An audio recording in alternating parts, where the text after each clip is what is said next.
Well, I say that I was born with an invisibility cloak firmly in place. And yet I wanted to be seen, but I was afraid to be seen. And in my family, being quiet and being perfect were the prized essences. So going through my life, trying to be perfect, trying to get the right answers for my parents, for my teachers, for the ministers.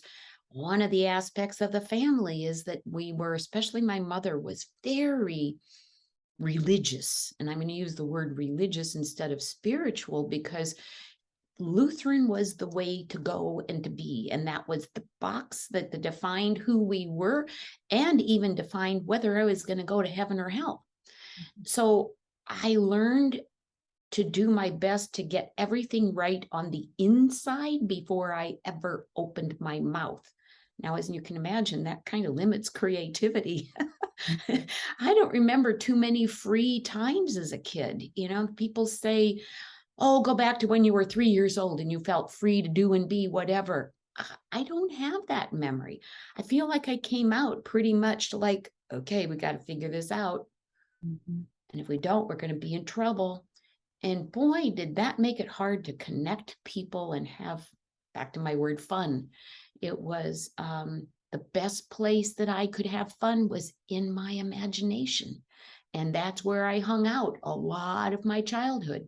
Stay home from school, pretend you're sick, and go inside the imagination and pretend I'm this, like in those days I was the cowboy, I was the wagon scout out looking for the trail, and I was doing all of these great things in life in my imagination. It was amazing. Thank you for being with us today for this episode of Find Your Voice, Change Your Life.